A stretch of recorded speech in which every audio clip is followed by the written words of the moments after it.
Welcome back to the City of Palms podcast, everybody. Today, it's pretty cold today. We didn't even have to turn the AC on. It's freaking chilly. It's like, what was it, like 40, 50 this morning? Something like that? It was 38. 38 degrees? Yeah. I thought we were in Florida. Yeah, iguanas were falling out of the trees, you know? Yeah. That was in the news, man. What the heck? That's so funny. Was it like, I didn't really read the articles. Was it that they were getting so cold they were like passing out or something like that? I guess, you know, Yeah, they cold-blooded, get immobile. you know? They get immobile when they get that Oh, cold. They poor don't things. have energy, you know? So Dude, poor things. I almost closed. Remember we were talking on an episode about the lizards in the AC unit? Dude, today I was moving up the like window. I was opening it to let air out of the house, and there was a little lizard in there, and I was trying my hardest not to like squish him, and I'm like, bro, and I was trying to like get him to go out the little hole in the screen. He got to safety, I think. But anyways, today we're gonna be talking about movies. We're gonna be talking about directing, flying drones, and Lord of the Rings. Man, I can't wait. Today we've got Camilo de la Vega. that's right. Thanks for having me. How you doing today, bro? How was work?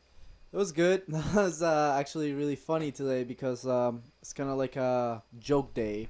I went over and I had to edit a video and it had a donkey on it, like a legit donkey. So I'm like sitting there and I'm like trying to take it serious, you know, like this is a business I'm trying to like edit some videos for, and then I just like in the back of my mind it's like, there's a donkey in screen.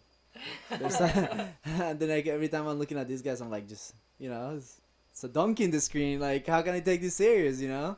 So you work for Waterman Broadcasting. That's right. Was that project, because you do a lot of commercial work and things like that, is that what that project was? Some sort of commercial for a business? Yeah, so that is a business project for Kia Airport. So, yeah, it's yeah. gonna be airing in ABC and NBC. So, Dang, is that your main grind right now? Is that employer? so they're one of my clients. You know, like I work as a creative service producer there. Yeah. But then I have my production company, so that's kind of like my main grind right there. Just trying to grow it, and you know. Dang, and then you're going to film school as well currently? No, I'm not. Or you're done with it? I'm done with it. Where Yeah. were you studying? So I did. I went to FSW to get an AA degree on arts, and then I just been doing online school for the last couple of years. Dope. Hell yeah. So, what is your you just recently put out that YouTube video, the one shot challenge, right? Was that Yeah. your most recent thing you've released on your channel? Yeah, that's right. What I was curious about that because it was just a one shot challenge. What difficulties go into shooting a scene like that just in one shot?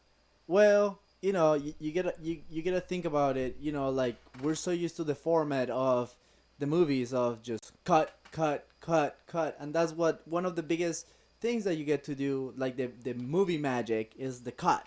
So back in, you know, when movies got started, they would crank those cameras and they go, and then they would stop, and then they would replace the person, and then roll again, you know. So then they would get like a match cut, or they would do like, you know, make people disappear, or they would put people's heads on it. So that's like kind of like cinema's oldest trick, the cut.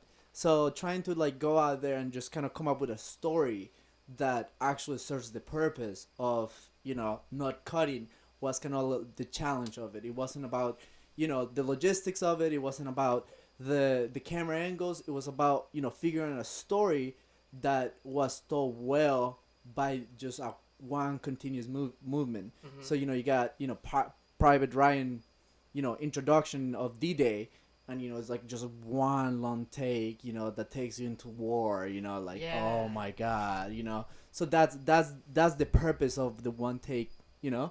So finding the story of it was the actual challenge of it, like story that, you know, felt like it was like you need to tell a story and it's urgent, you know. So Yeah. Plus, I feel like you're restricted as far as sets and stuff like that. Because if it's just one take, if you're going from scene to like different settings, you have to find a way to be able to do that without a cut. right.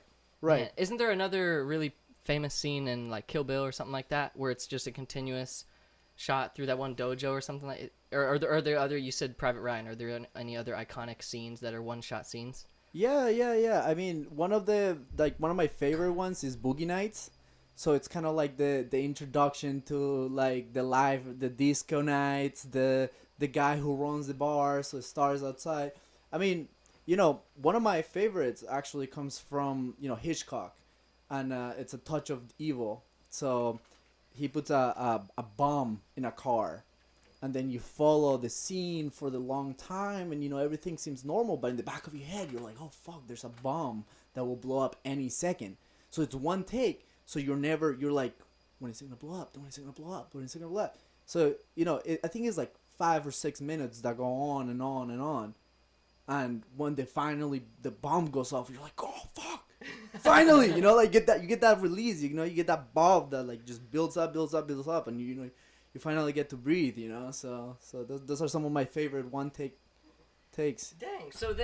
So then bringing it back, where was like was filming and directing, was that your first sort of creative passion, or was there something in your earlier like childhood and teenage years that you did? Like, were you painting back then, or were you involved with the cinema way more? So like acting, I think that was kind of like my first passion for the art form. Like I was always involved in painting. I was always doing a sculpturing. Like I love doing art. And kind of express myself. But I never really follow any of those passions too much. Yeah. Until recent years. But acting was just kind of like so cool, and it was just maybe because like I didn't really understood. I thought that the actor made the movie. So I always like to I did like the school plays. I did the the coming up to the stage and telling the other kids when graduation was up. I was like the speaker of it and all that kind of stuff. So that kind of ignited the passion of it. So yeah, that's kind of like acting was like the first thing I kind of went for. Okay, when did it evolve into film? Oh, so it was kind of interesting because it wasn't until later on when I moved to the United States. So I'm from Colombia, and over there, I used to do drama club. I used to do local theater, community theater, all that kind of stuff. And then I moved here, and there was this, like a language barrier to everything. So it was, for me, like I couldn't just go out and get a role. I couldn't just go. So I was like, man, like me being 16, I wanted to be an actor. That was it. And then I was like, heartbroken. Like, what am I gonna do with the rest of my life? That's it. But then I was like, well, what else can I do? And then I started looking into like cinematography, directing. Started looking into like other things, and I'm like, oh my god, like that passion, the earlier passion wasn't about me going and trying to act and trying to live these lives, but it's about telling stories. Like it was always like these stories that I kept going to. So finally like realizing like you have that day of like the epiphany, like like, oh, like this is what I want to do for the rest of my life. Yeah. Mm-hmm. And it was kind of like a funny story because like I had a couple of my best friends in Chicago. That's when I first moved to United States. That's where I landed. Mm-hmm. So, we're just having fun, and we're like, oh, let's do a horror flick. So, we picked up like an old camera that was sitting down, and me and my friends, are like acting up, and one of us is the murderer, and we're getting chased around and blah blah blah, and like I was like, I wanted to act, so I was like in front of the camera, and then I went to sleep that night. And the next morning, I'm walking down my house, and I'm just got this feeling. I'm like, just kind of like, everything kind of just makes sense. Like, dude, you just want to tell stories. Go tell those stories. And that's it. Like, since that day, I was like, man, every time I watched a movie, every time I, went to a museum of film, or every time I tried to take a photo, I was looking for that story. Like, and that day, that click in. So it's like, wow. Do you write stories at all? Oh yeah, that's I try to do it every day, for my work. I write stories for clients that want to get their product out. I write stories that passion me. I write stories that I see in other people, and I'm like, you got something to say, so yeah, that's another big thing. So then when did what age did you move here to Chicago? Were you already out of high school? I was 15. Okay. Did you know, was there moving here compared to there, because you said you were in drama programs and stuff like that down there, were the education systems as far as pursuing your art, did you feel like any major differences coming to the States rather than Colombia? I mean, over here, you got everything. You got everything you need. So I felt like, over there, you really had to grind to be an artist. You really gotta grind to be a photographer. You really gotta, you gotta be, top notch to really shine over there because there's so few opportunities. To where over here, I felt like I was more welcome to, like in my school, I didn't have theater class. Over here, I had theater class. So I was like, oh yeah, this is awesome. So there's a few more opportunities that you can go find, like for yourself. So yeah, it's a little different. What? When did you move to Florida then? That was in my junior year. So that was like I moved to Chicago when I was a freshman. Mm-hmm. So well halfway through freshman year because in Colombia, so our calendars, the end of the year is the end of the school year. Oh. To where here is the summer. Yeah. So when I moved here, they were like, well, you can repeat like you can repeat 8th grade and start freshman year from the beginning, or you can go in freshman year. I was like, just freshman year. So I was already halfway through freshman year when I came into school. Okay. So then what school did you finish your senior year at down here in Florida? Gulf Coast. Oh, really? Yeah. Nice. Is that when you, in high school, is that when you started dabbling in the local film? Yeah. So, I mean, I always had this passion for telling stories. And I was really lucky that actually my stepdad was a producer. But he did a lot more.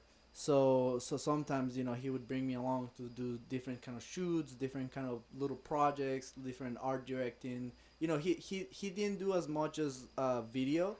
He did a lot of media. So, when the CDs was a big thing, that's what he did. He put all the CDs out.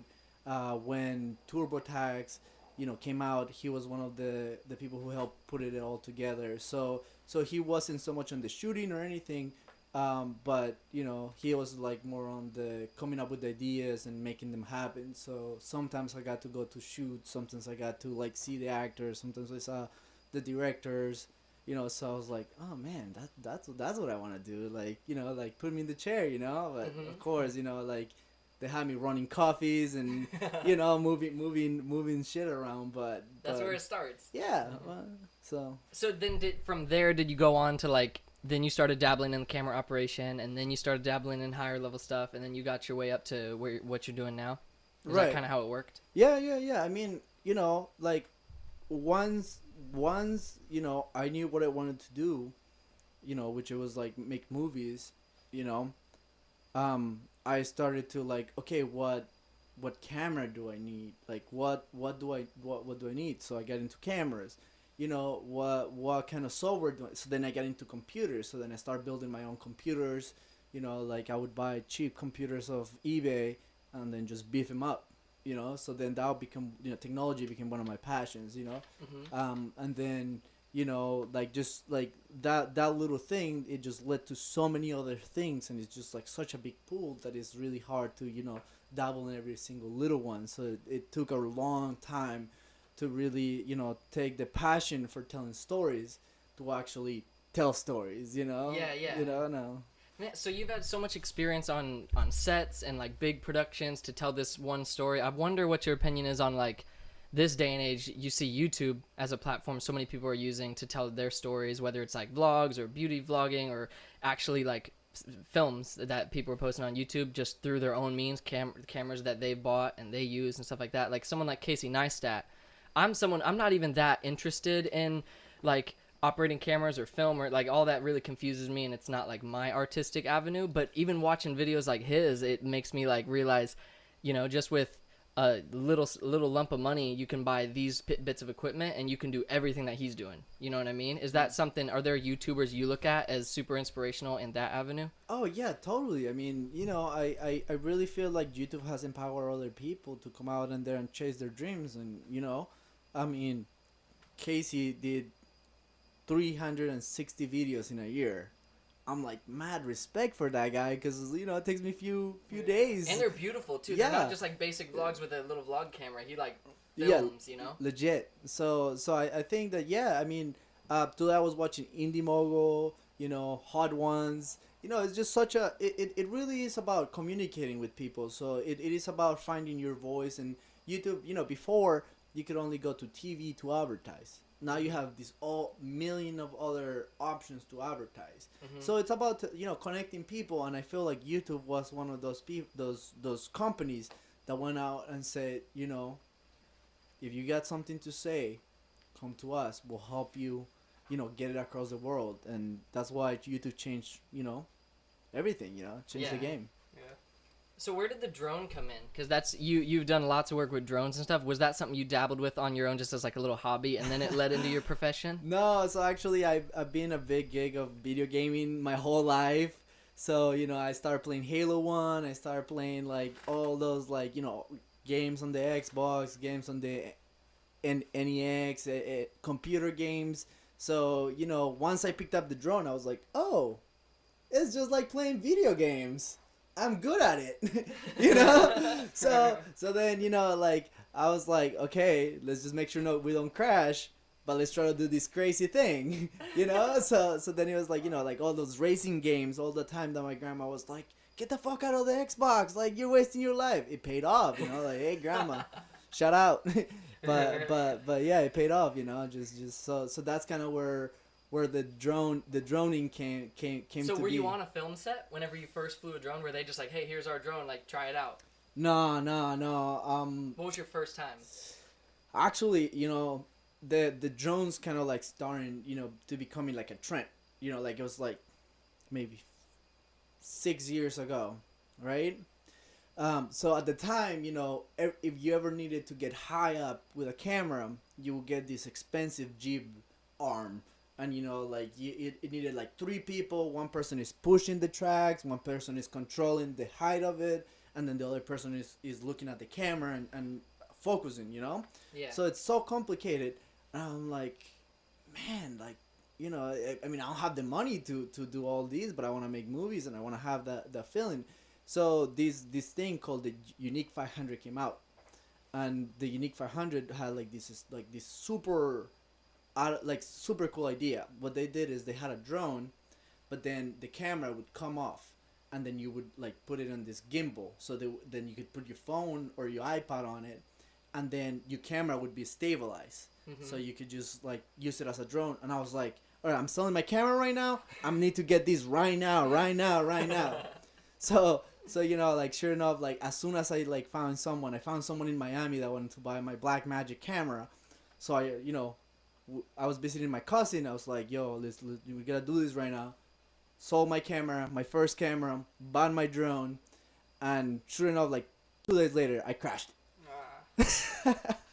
I crashed it, and it was like, and then I was like, oh, it still works, I gotta go buy some propellers for it. And then a day later, I crashed it again. And I was like, oh, fuck. So good thing I had got warranty from Best Buy. And they gave me a new one, and then I was like, I'm gonna be really careful with you. And yeah, it's been probably like 5 years since I haven't crashed a drone, so so I got it out of my system right away. Dope. Okay. I wanna get into the Russian Bride that you worked on, but I think we should take a break before that because I think this talk will lead past the 25 minutes. So we're gonna take a quick break, enjoy the ads in the meantime, and we'll be right back with part 2. Okay. Have you ever thought about starting your own podcast? When I was trying to get this podcast off the ground, I had a lot of questions. How do I record an episode? How do I get my show into all the apps people like to listen? How do I make money from my podcast? The answer to every one of these questions is really simple. Anchor. Anchor is a one-stop shop for recording, hosting, and distributing your podcast. Best of all, it's 100% free and ridiculously easy to use. And now, Anchor can match you with great sponsors who want to advertise on your podcast. That means you can get paid to podcast right away. In fact, that's what I'm doing by reading this ad. And let me tell you guys a little bit about Anchor.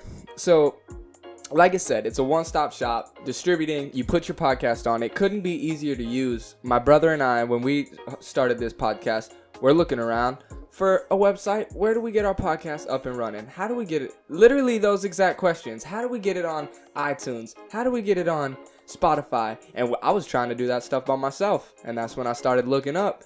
And there's other ones you can use like J-Pod and all that. But let me tell you, Anchor, nobody's going to do it as great as Anchor. And most of all, it's free. So That's what you always do, man. That's what you love is Anchor being free. So if you've always wanted to start a podcast, make money doing it, go to anchor.fm/start. That's anchor.fm/start to join me in the diverse community of podcasters already using Anchor. Once again, that's anchor.fm/start. I can't wait to hear your podcast. My GoPro got stolen. Really? Which one did you have? I had the 3 right when it came out, and then like a week later, it got stolen, dude. What? From where? Out of your bag? No, out of my fucking car. Like I parked my charger in my not in the garage, in the driveway, and then my dog is like freaking out. I'm like, shut the fuck up. You can connect whenever. Oh. No, you're good. You can. Oh, okay. Yeah, I'm like, shut up, shut up, shut up. And she kept like freaking out. I should have known someone was robbing my ass. What? Yeah. Was it unlocked or did they have to break? So what they did is like, I guess the chargers had like a manufacturer problem where like you can just go out with like a tennis thing and it pops out the pressure of it. Oh, I think I've seen that before. Yeah. Pops up the security. So they just went up with like a ball and and then they took my like school books. They took my camera. I had just installed like these like little nice, like before the Apple screen came out, like I had like a digital screen on my car. It was like a 2008 or whatever, but that was hot at the time, and I had like installed it. They like took it out. The LEDs is bullshit, but. Was the GoPro your most expensive piece of equipment that was in there? Yeah. Okay, I was well, I sucked. Damn. Yeah. Do I need to clap an intro? No, you're good. Just, Yeah. All right. Shout out to Lehigh Acres. That's hilarious. Okay, so when we had stopped, we were talking about drones. So to bring it back to drones, have you ever had a problem with like, is wind an issue or birds or anything like plane turbulence, like flying too low? I wondered what goes into a drone shoot. Dude, it was so funny. Even just like a week ago, I was shooting in Lehigh Acres, and I'm flying my drone, and I see this bird just like fly right on top of it. I'm like, I see you, and then he like turn around, and then like the next time, like it wasn't just like. It wasn't just flying on top of it. It was just kind of like going around it. And like every time he kept getting closer. And it was like eagle. It was like a big eagle. I'm like, all right, I'm going to have to chill for a little bit.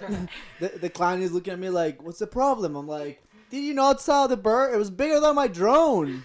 It like, steals the chillax. drone. I mean, I would do it for a viral video, but that's already done. Like they already had that. Turns out that was the same bird that robbed his car. Shit comes full circle. That's hilarious. Is wind though? Is wind ever an issue, or are they? Yeah. Sometimes, I get a FAA license to fly, so they. By the FAA, you gotta follow certain things and, airports and, like people, you're not supposed to fly by people, buildings, certain heights.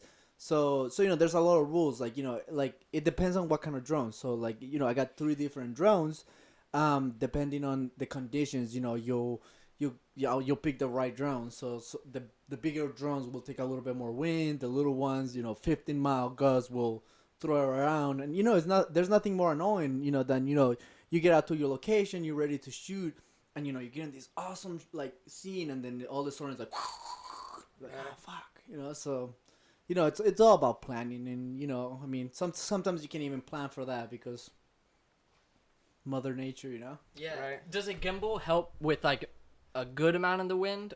And it has to be like really intense weather for it to just fuck up the shot completely. It depends. Like when I was doing the Russian Bride, going back to that, like there was snow. It was snowing when I was shooting that thing, And the crazy thing about it is like the snow didn't mess it up as much or anything.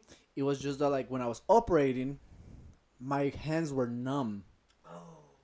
Yeah, like, cause like, like I fly here in Florida, like it's nice all the time here. Like I've never had to, fly my drone in, minus 10 degrees shield.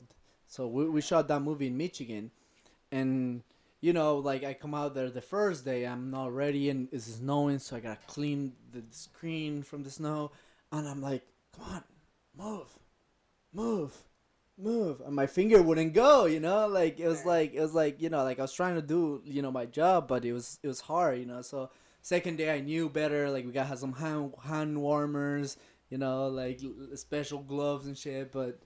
Yeah, Man. has to do. Weather's a lot, big thing. Yeah, on that, I wanted to talk about the Russian Bride because that would you say that's the biggest project you've worked on so far in your career? Oh yeah, hands down for sure. You know, we got Burntsev, who was like in all of LA Law and baseball major leagues. Hey, like he's a movie star, you know. Mm-hmm. So it's cool. For the listener, the Russian Bride, it's currently in Showtime, right? And then in 2 years, it's gonna be it's picked up by Netflix and Hulu, and in 2 years is when it'll be on those platforms. Yeah, so they already bought the rights for it. So yeah, it'll come out in Netflix, Hulu, you know, every other streaming platform. But Showtime kind of just went in and bought the rights for it for 3 years. So 2019 was the year that it came out, and then you know that year went around. This year, next year, and then it'll go into like everything else. But for a long time, actually, for like about 6 months, you could go to Walmart in the red boxes and you could just rent it out of the, dope. you know.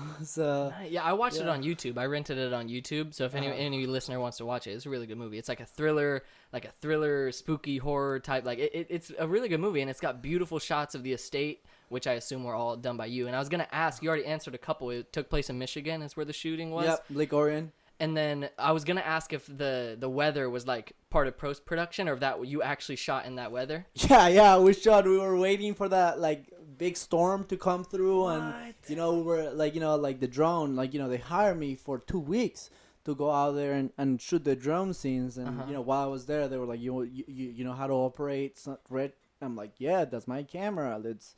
So they're like, all right, well, you can operate. You know, we need more people, but you know, we were just waiting, and sure enough, like we all went to sleep at like 3 a.m. and the director just like I'm sleeping because it's cold time. When you go to sleep at 3 a.m., they don't expect you to be in set until 12, you know. So the director is there at like 8 a.m. like, we got snow. It's snowing. You know, he looked like a little kid. You know, he's like excited. Ready. Yeah, ready.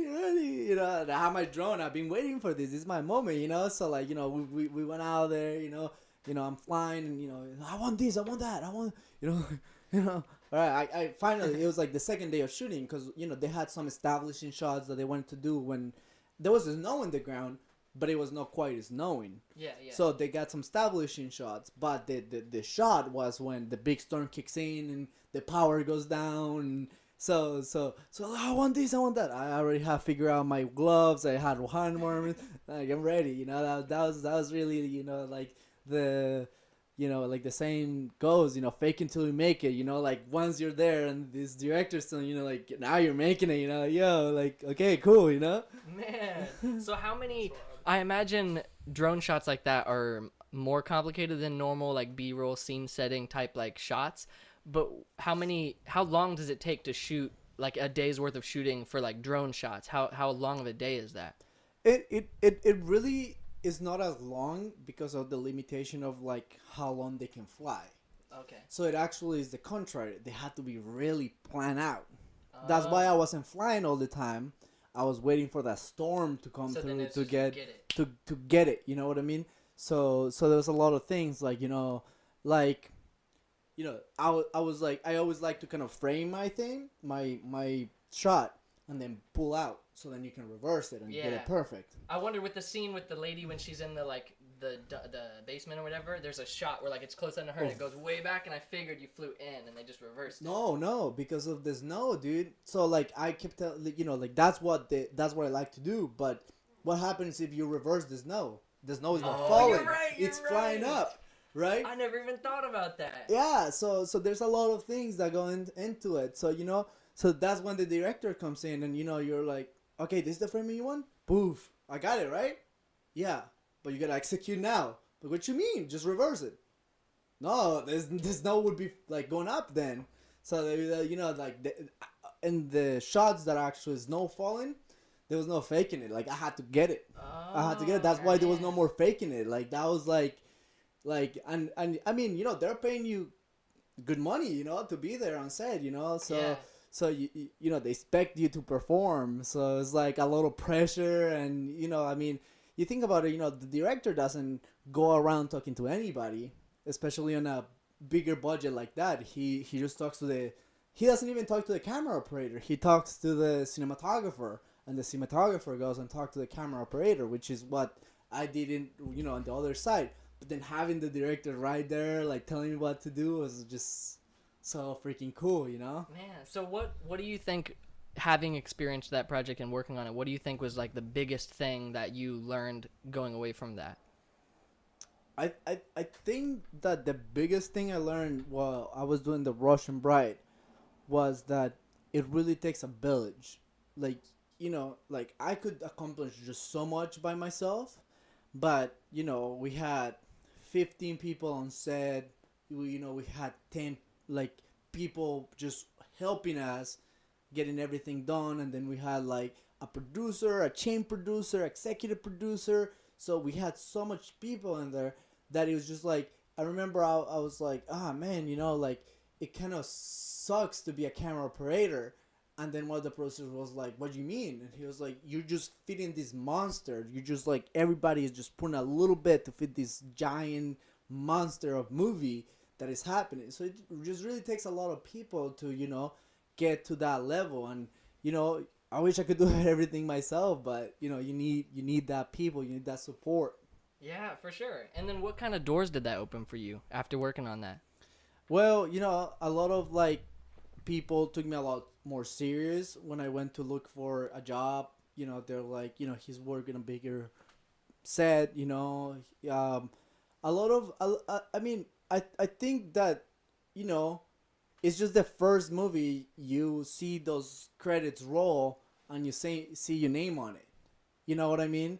And it's not a movie that was, you know, on your local channel, or it wasn't a movie that was whatever, you know, like this is like a movie that got distributed worldwide, that went to like the biggest horror film festivals in the world, that won like real trophies, you know what I mean? So it's it you know, like everything just happens so fast, and then all of a sudden you're like, man, like I was part of that team, you know. So Yeah. so it's That's gratifying. yeah, the confidence that you get, the, you know, everything. Yeah. Hell yeah. Okay, so I guess I have something I wanted to say about Lord of the Rings. I guess that could lead into the next thing. Because have you seen? They have a really cool like little YouTube series about the filming of The Hobbit. Have you seen those behind the scenes things with Peter Jackson by chance? I have seen some of them. Yeah, I can't lie, I haven't. Have you seen The Hobbit? Yeah. Because I wondered like how you would compare the two, because I'm like a huge fan of all of it, but I definitely have like my differences between The Hobbit and the Lord of the Rings and stuff like that. But like you were saying, it takes a village. With those little vlog series of behind the scenes of shooting those Hobbit movies, it was really, really cool by the end of it, because they would do it like in like a little 30-minute video as they were like this portion of the movie, and then like next 30 minutes when they're working on that, it was like almost like a vlog behind the scenes of the set life, you know what I mean? Right. And then by the end of it, you see like they're wrapping up the final shoots, they're doing like the reshots and whatever, and then like by the end of it, you see this whole room of just like all these different people, actors and like cast members and this and that, and like all the people behind the scenes, and they all had like were celebrating doing such a great thing. And like a trilogy like that, they had been with each other for, you know, years, especially the Lord of the Rings actors. They've been through all those movies, all the Hobbit movies. So by the time like, you know, Orlando Bloom and like all these people who've been in since the beginning, like once it was wrapping up, it was really cool to see all that just like come together, you know what I mean? Yeah, I think the main thing that differentiate the both of them is, you know, believe it or not, before Stanley Kubrick died, the people who wanted to produce the Lord of the Rings came up to him and were like, we want to make this movie. And he went, Lord of the Rings, impossible. You Really? can't make that. And he, you know, take in mind, Stanley Kubrick is one or the greatest film director ever. And he said it was impossible. So really, like the first Lord of the Rings had to come up with some crazy technology to accomplish what they did. they kind of set the bench for what now we see, you know, in Avengers, Age of Ultron. Like they were the first to get on like the heavy CGI. They invented this thing where like, you know, like each character would be like model, right? And then it would have this AI give him a personality and traits and things, so they wouldn't all act the same. So all those crowd generated shots, they came up with all that. They were the first ones. So they did a lot of more innovation than what The Hobbit did. Yeah. The Hobbit already kind of followed the steps on what they did for a long time. Yeah, and I noticed by the time The Hobbit came out, this isn't like like something I have against the movies per se. It's just something that's different than the original trilogy was.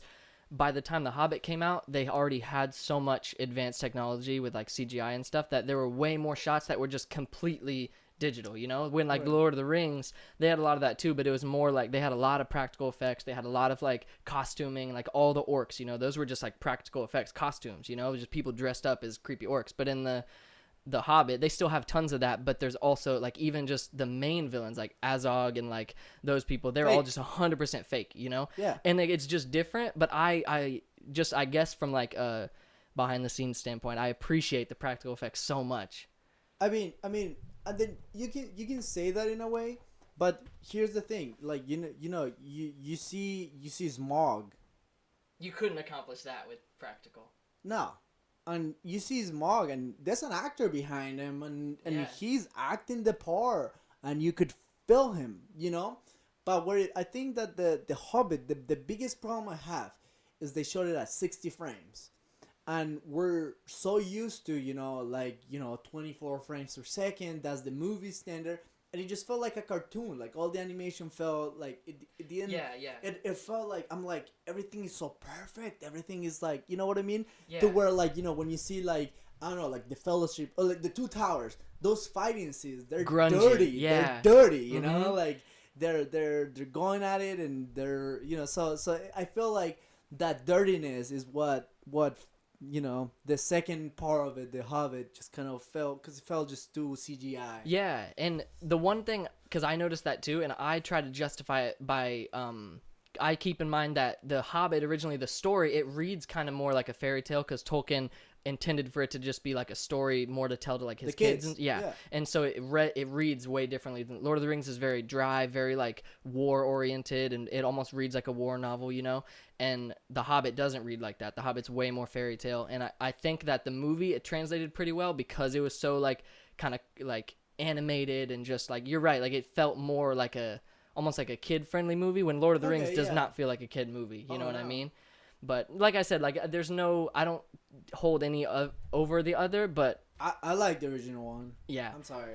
because of the spot it has in my heart, like the original ones are always gonna be better, you know, because those are the ones that, I mean, I guess I read all of them, but like I remember reading those books in middle school and watching the movies and playing with the little toys as a kid and stuff. And The Hobbit was cool too, but I was already an adult when that came out, so it wasn't like as impactful. Yeah, I think even in the storytelling, they got a little lazy, you know, with it, Yeah. because The Hobbit was only one book, Yeah.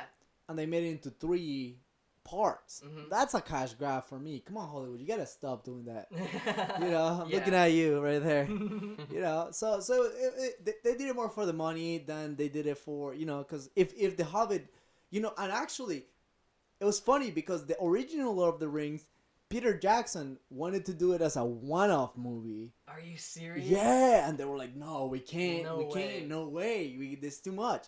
So then they were like, all right, we're gonna do it in 2 movies, and that's how they pitch it to the studios.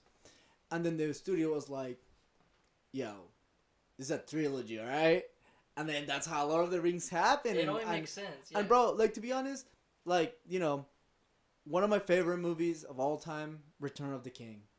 That's I mean, you know, cinematic, you know, technology wise, directing wise, you know, like the magic of cinema, it all came alive with that movie, with, you know, what they could accomplish, what they could do, what they did is just like, you know, it changed cinema forever, you know, and that's one of those pivot points that you see in history. And I mean,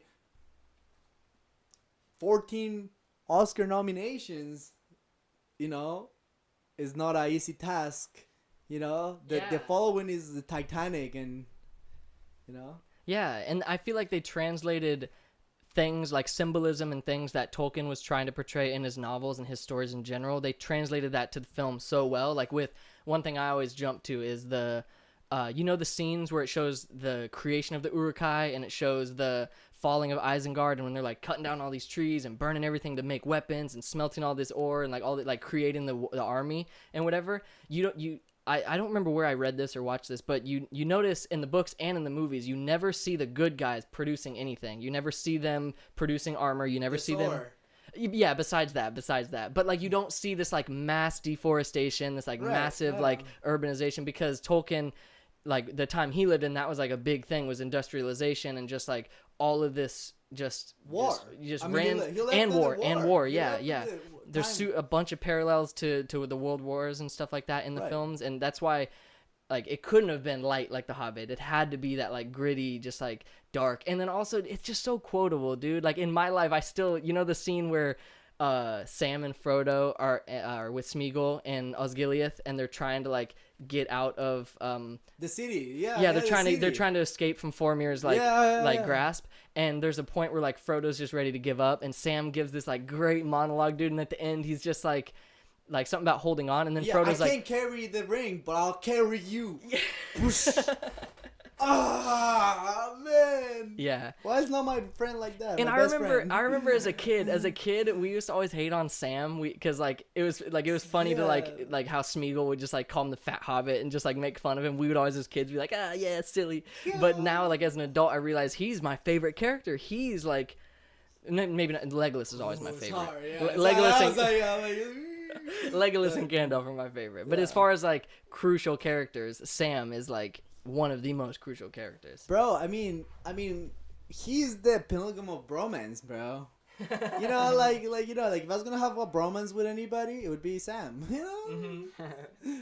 So I get you. I feel you in that.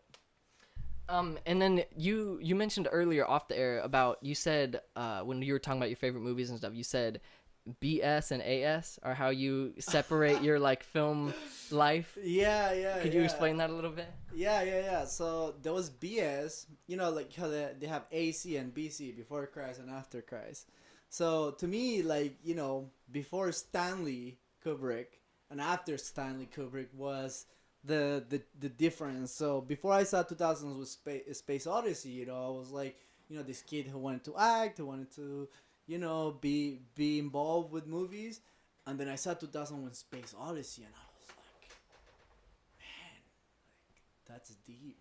Like, you know what I mean? Like, I went on, I dream about it, I thought about it, and, so before Stanley, that was all BS.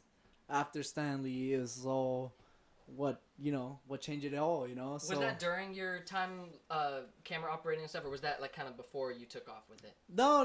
I mean, like, I always been, like, Star Wars fan, I always loved movies, I always, that was my, to go, like, if I had any free time, movies was where I spend my time. But 2001 Space Odyssey has one scene that really, changed everything, and is the time where the monkey takes the bone, and it's supposed to be an allegory to us creating tools, and he takes the bone and whoosh, swings it out in the air, and then the bone is flying around, and it becomes a orbital satellite, and it goes from like prehistory to like the future, and that was a concept that I would just couldn't fathom in my mind. I'm like, how can something make this giant leap on the future and the past and everything? It's just like, damn, Stanley, damn. Man, you got any more questions before we jump into the last segment? I do. Do you feel the same way about Harry Potter as you do about Lord of the Rings? Is that a that's good a good film question. for your life? See, I liked Harry Potter. I followed it, and I watched it and all that, but I feel like, it didn't resonate as deep inside because of the struggle that they have. Like, I feel like we bond with people, we bond with characters because of the hardness that they have to withstand. Mm-hmm. So to me, Harry Potter was like a very internal struggle. It was like about him who survived. It was something that was like kind of pushed upon him, and he had the responsibility. To whereas Lord of the Rings was like the responsibility was of the humankind of Middle Earth. So I feel like sometimes the villains, the better villains make the better stories. 100%. And I feel like that's where it kind of fell short, to where like I feel like Voldemort wasn't a threat, to whereas like Sauron, like, oh fuck.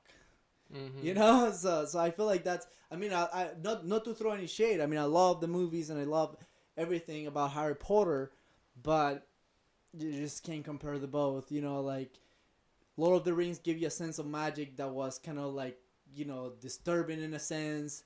Harry Potter just kind of feels safe. Like I wanted to be that wizard, to where like I would not want to be in Frodo's shoes. Mm-hmm. Do you watch anime at all by chance? Yeah. Have you seen Naruto? Oh yeah. Because I totally agree with what you say about the villains, and that's a good point about Voldemort, because I love Harry Potter, like it's one of my favorite things ever. But as far as villains go, the Death Eaters and Voldemort, they're not as like ominous and scary until the last handful of movies, because Hogwarts and Dumbledore, like everything's so protected there that the kids can just like do their kid thing, and it makes it more like young adult fiction. When like with Lord of the Rings, one of the scariest parts about the Dark Lord is he's everywhere and nowhere, like with the ring, like his forces are everywhere. And then I always point to the Akatsuki too in Naruto, because you've watched Naruto Shippuden, right? Yeah. Because like in that show, I always felt that too, where to like each of them were so unfathomably like powerful. Like Itachi, as one person, you could think like no one can beat him, and then you see Hidan, and you're like, well, no one can beat him, and like each of them are so scary, and they're like everywhere at all times. Right, the stakes are higher. Yeah, the stakes are higher. I mean, like if you lose one of those fights, the hidden live is going down. And on top of that, the soundtrack, like how you said sound plays such a vital role in film. Of course. Like with like the anime, like Naruto and Lord of the Rings and all this, they all have this like iconic sound behind the dark side. And Star Wars too, where like when you hear that, like when you hear the Akatsuki theme, you like get this like pit, like, oh shit, what the hell's about? Like when they show up to the Leaf Village, you're like, someone's about to die. Down. Or same with like when the ring wraiths show up to the Fellowship, you're like, someone's getting stabbed right now, you know what I mean? It like makes you scared. And it's funny that you mentioned the sound, because I mean, if you think about it, there was a big leap from sound design when Star Wars came out. I mean, when like now we know the sound of a lightsaber, like by memory. We all hear it right now. Yeah. But before then, what is a lightsaber sounds like? Exactly. Yeah. You know what I mean? So they have a big and what walkers, like laser. You know what I mean? So these people had to be really evolutionary. Like they almost have to figure out what the future looks like. You're right. Yeah. And now we coin all those little sound effects and sounds to those movies. Like they're like yeah.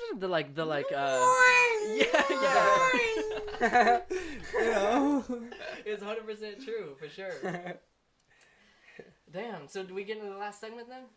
I got one more question actually too. Do you feel the same way about TV as you do movies? No. Really? No. Why? Just more that goes into a movie? I work in TV every day, and I mean, there's shows like, Breaking Bad. Breaking Bad was one of the, I think it's the first show that I've ever seen that it resembles a movie, because, it really feels like a, 50-hour movie, like all throughout. It does, yeah. But before Breaking Bad, I mean, there's some, it's changing every day, it changes a little bit, but it really, TV to me is like low budget, it's rush, it's to whereas like movies, the movies that we see and stuff, there's people who sit there for a year making 2 seconds of that movie that you watch. To whereas on TV, I mean, it's more casual, it's low budget, it's like, and I mean, people, look, here's the best example I can put. When I'm watching TV at my house in my pajamas, the TV is my jester. you know, it's little there. It makes some noise. It's whatever. But when I will go to the movies, that big screen, I'm no part of. He's not a jester anymore. You know, it's this giant, massive screen that is like absorbing me into this world. You know? Yeah. So I always feel like that's the big difference on it. That like I just can't feel as immersed on TV because it's just not that experience to where I was like, you know, you go watch an IMAX movie, you go watch a 3D movie, you go watch, dude, I'm right there with Han Solo, you know? Like, we're both flying the Millennium Falcon. To where, like, in my phone, it's just like, oh, yeah. Mm-hmm. And you said such a big part of it for you is storytelling, and I feel like with TV shows, a lot of times they kind of like try to milk seasons, you know what I mean? Where like because I feel like the best stories, and I notice this a lot with anime too, where like if you know where the story is gonna go and your intention is to go from here to such and such amount of seasons and episodes to reach there, you know, like with Harry Potter, she knew where she wanted it to end, and Lord of the Rings, he knew where he wanted it to end. And a lot of times with movies, I feel like sometimes they don't know exactly where they want it to end and just like call it. When something like Breaking Bad, it feels like they had that vision of the story and they just went to execute it. And same with like Game of Thrones. Obviously that was a book, so like they had like a roadmap to go off of. But a lot of shows, I feel like they don't have that. So the story just kind of like gets muddled until it just phases it's just out. Episodical, you know? Yeah. I mean, like, you don't want to create something in a TV show, and this is the hard part of TV.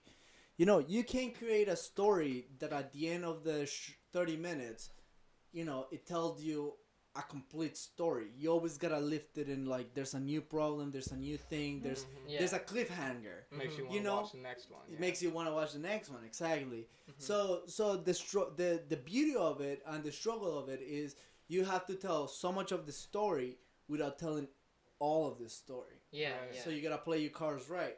To where in a movie, you know, every crucial point, it's like, you know, the character is changing so much, and that decision will split off in two different ways. Like, Luke, come to the dark side. You know? No, father. You know what I mean? Like, that's a pivotal point in the story. To where, like, in a TV show, if, like, you know, that was a TV show, you know, it's like, maybe he texts him. He's like, yo, you want to come to the dark side? I'm your daddy. You know? You know, you gotta leave that. I don't think so. Yeah, exactly. You know what I mean? Like, it's almost like it has like, because like the climax of a movie is like this, or like a trilogy or something like that, or anything. The climax is this ultimate point of like you said, like a decision to be made, or a fight to be won, or this, and then it goes to like the resolution of the story. When with TV shows, you have to do that in each episode and also as a show. So like sometimes it's like more underwhelming, the climaxes, because each episode a climax might be as simple as like in Breaking Bad, we have to get the fly out of the laboratory. You know, there's the one episode where they have to get the fly out. That's the like story of that episode, but it's in this longer story of Breaking Bad. And know? that's why movies have not movies, but TV shows have season finales. Those are the pivotal points. Yeah. That they're like, oh my god, so much happened. Mm-hmm. You know, to where, and you have to wait a year for it. I mean, come on, Westworld, hurry up. You know? Yeah. Yeah, that makes sense. I feel that. So we asked you beforehand if you had any, and we asked all of our guests this before we wrap up the episode, if you have any like paranormal or ghost or alien encounter, any sort of crazy stories to tell, anything you want to share, you can. The mic is all yours. All right, so I got two stories. Okay. I'll start with the alien one. Okay. Which was actually really funny. It was like, so I was a scout when I was a kid. So me and all the scouts went out to camping in the middle of Villavicencio. That's a city in Colombia. It's about 30 minutes away, 45 minutes away from Bogota, which is my city, right? Maybe an hour. So we're there, and you know, like the scouts have like they have like this very, like it's a routine, you know, like you do this, you do this, you do this, you do this, you get to eat. You do this. It's almost like the military. So I was really thirsty, and I was making, you know, the agua de panela, which is like just a lemonade. Just imagine it's lemonade. And I'm like making lemonade, and I'm really thirsty. And I'm like, yo, I want some of this. And I go, an alien!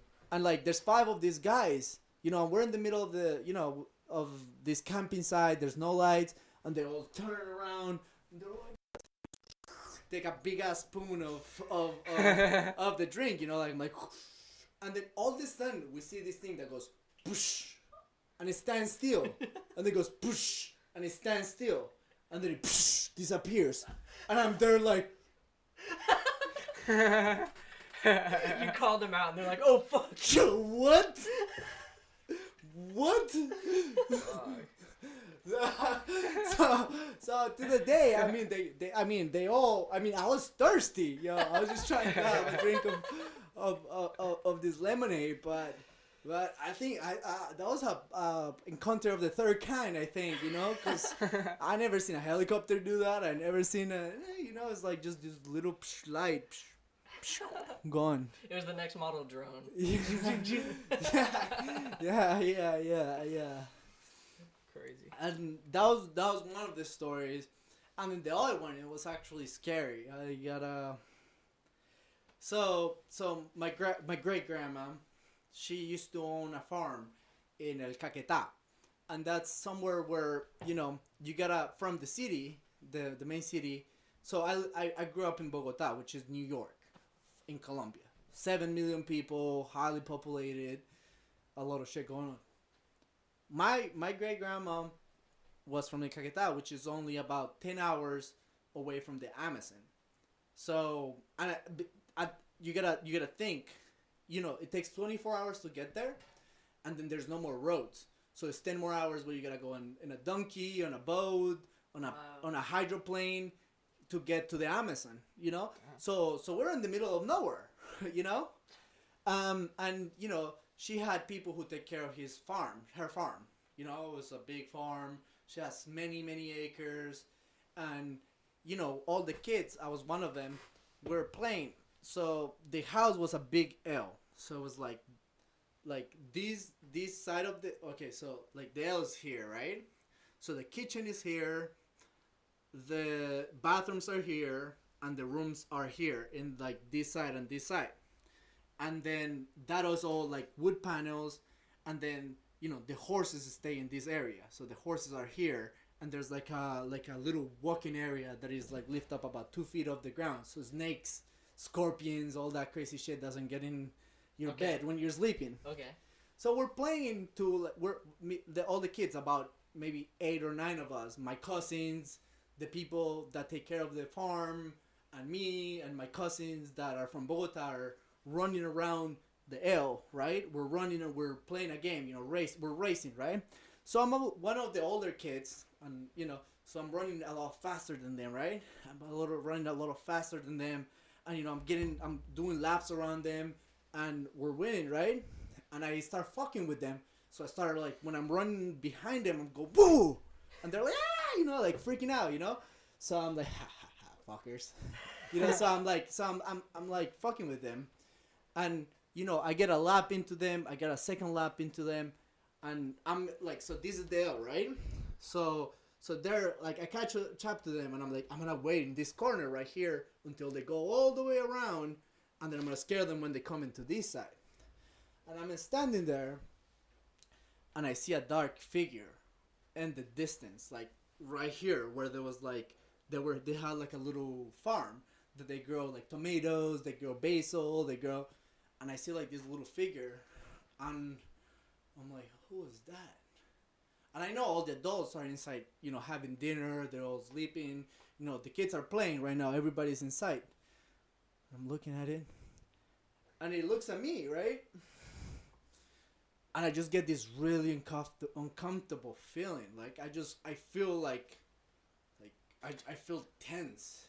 And then I see him. It looks like a guy. And there's like just this little, you ever seen sugarcane grow? Mm-hmm. So it's just this little stick, like maybe like this thick. So it's there, and I see him right next to it, and he just takes a step and disappear. And I mean, keep in mind, I can hear the kids running around like, hey, yeah, we're running around, you know? And I can hear him, but I see someone, and he just disappears, like, into, like, this tiny little thing. And I'm like, what the fuck? and I can't move. Like, I'm terrified. I'm like, and you know, like, I'm just like there, like, the fuck? And then, like, the thing just, like, whatever the fuck it was, it just comes out of, like, this tiny little thing, and then just comes out and, like, looks at me. And I'm like, you know, I can hear the kids getting closer and closer to get to, like, this little side of to where they would see it, too. And I'm like, and then it does it again. It just disappears. Like, it's just this little fucking sugar cane, and he's fucking with me. He's like, bloop, gone. And I'm like, what the heck? So it finally comes back, and then, like, you know, at this point I get like a fever. Like, I feel like my whole body's burning, and it's looking at me, and like, keep in mind, there's no lights. There's no lights whatsoever. The only kind of lighting you got in there, it's candles, right? Damn. So the only candle I see, it's in the window that is in the kitchen, like right here, right? Uh-huh. So like I grab it, and like I point at it, and then I hear the kids that are coming right into the corner, and like it happens so fast, but again, like in my mind it took forever, like it was forever, and I go kind of like, you know, and then the kids come and they're like, ah! And I'm like, you know, and then it was gone, and I never knew what it was. But I know, like, it was just fucking with me. It was just saying, like, oh yeah, you were scaring these little kids? Well, I'ma fuck with you too. Jeez. Yeah. Wow. Yeah, dude, probably the devil. Who knows? Dude, I was just talking off the air about, like, you know, should we even still do the ghost story segments? Because, like, I don't know if people are into it. I don't know if Gus even like talking about it. That was a great fucking story, dude. Bro, I've, like, and you know, like, in the sense, you know, like, I must have been, like, 13, 14 years at the time. But, like, it was just, like, right now, like, I could see the figure just disappearing on that little tree. Like, keep in mind, like I said, the only light that you see is the moon, the stars, and the little candles you have around. And I don't know how could you do that. I mean, I wish I had the special effects to do that back then. Yeah. But that was some real stuff right there. It's crazy. So how did that affect the rest of your stay at that house? Well, you know, like, I see the kids coming at me, and I'm like, oh, yeah, you guys catch up to me. I'm gonna go back to sleep, all right? You're like, everything's fine. Yeah, no, I went to sleep, Oh. and you know, like, you know, I mean, it was my grandma's house, you know, so I was like, everybody, protect me, God. Did you ever tell them about that? No, I never. I mean, I told my grandma about it, and she said, you know, there's a lot of spirits, there's a lot of crazy shit. She told me, like, my grandma told me some, like, crazy things that happened to her when she was young. Like, she said, like, oh yeah, like, you know, spirits will come and try to take you in the night. And I'm like, Oh my goodness. but think about it, like, this is the Amazon. Like, we're like the nearest village, it's about 12 hours on a donkey. You know what I mean? On a horse, like 8. You know what I mean? So, like, you know, like, all those folklore stories that you hear, all that shit, that's where that shit started. What? Like, in the middle of, like, nowhere. And, like, you know, I mean, when you're there, you're just hopeless because, you know that if something happens, I mean, if you get bit by a snake, you ain't gonna have any hospitals to go to. Dang. If you hurt yourself, you know, yeah, they gotta take you on a horse, and then you get in a motorcycle, and then you get in a car, and then you make it. You know what I mean? Yeah. So yeah, so it's. Damn. Ay. So, when was the last time you visited that house? Actually, a year ago. Really? Yeah. How was it this time as an adult? Well, you know, I mean, my great grandma passed away like a few years ago, Oh, so it was R.I.P. it was kind of hard to visit it there. Yeah. We kind of went by, we kind of passed by, and it was really nice because, you know, some of the best memories I have as a young kid was not on the city, but just having fun with my cousins in the middle of nowhere, you know, just jumping in the river, you know, swimming with alligators, seeing snakes, going out and, you know, like, you know, milking the cows, you know what I mean? So Yeah. it felt really nice, you know, and I brought my camera with me, so I got some like really cool photos of just how it is in the middle of nowhere. And What? you know, I spent when I was there about a year ago, my day looked like I woke up when the roosters start waking, like, you know, they were like, "Arr!" And then you would wake up, and then you would go milk the cows, and then you had to let them out to like so they can feed, and then you would go and you would chop up some trees, you would go hunt, you would go to the river, get some fish, get the fish, now that's breakfast, go get some, you know, eggs from the chicken, whip them out, make some omelettes, you know, so everything was so fresh, you know, go feed the pigs. So, you know, there's a bunch of dogs running around, then you gotta take the motorcycles and go out to the middle of nowhere and rebuild like, you know, a fence that has been taken by the fires. It's just, you know, it's like a whole different thing. Like, Man, it's like, whole different and, lifestyle. and you forget, I mean, like, what's a phone? Like, you forget about, like, everything, and you're just there, you know, just kind of enjoying the beauty of it. You know, you breathe, and you can, you know, your lungs are filled with just the cleanest air. You know, you know, but you're still in the back of your mind. You're like, if something happens to me, I'm dying. You know? Yeah. You know, Yeah. like, so. Man, that's wild. You're a great storyteller, dude. Thanks. I just like got this whole picture in my head of this village in Colombia. I did too, dude. Honestly. Hell yeah. And thanks for coming, bro. Oh, yeah, thanks for having me. We have the last little section. You can look at this camera and you can plug anything. Like, we already mentioned what you currently do for work, but if you have like upcoming projects you're working on, any like websites or social media you want the listeners to look for, you can shout it out now. Oh, yeah, so my Instagram is Camilo Film. You can follow me in there. I post some pictures and some dumb stuff about my film career. I'm currently putting a short film together for Myers Film Festival. So I'm planning to shoot that in the next couple days. It's called The Dinner Scene. I'm actually, I don't know what I'm gonna name it yet. If you got a name, it's about two people having dinner, and everything gets really crazy when one finds out that the other's intentions are not what, you know, you thought they were.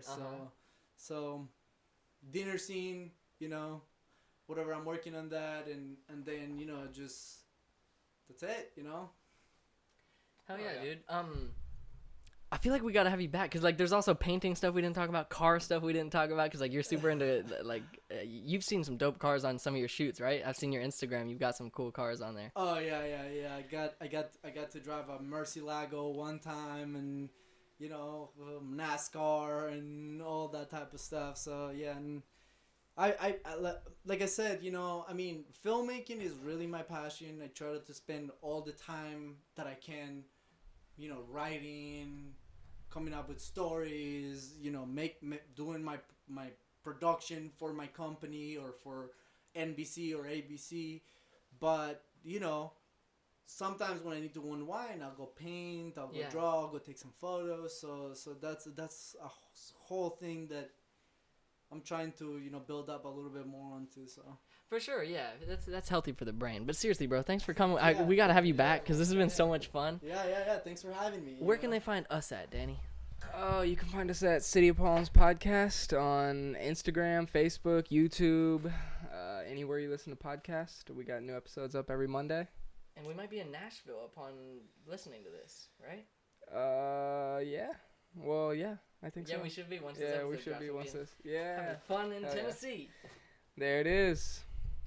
There it is. All right, this has been episode 47, everybody. Thank you so much for listening, watching, whatever you do. Remember, share this with a friend. You know, like if you're watching on social media or whatever, that always helps us out. But even just like word of mouth, you know, if you do think that if you watch and you think that we're entertaining, or if you think that we're not entertaining, just tell someone. You know what I'm saying? Because word of mouth helps more than you think it does. Because algorithms are stupid.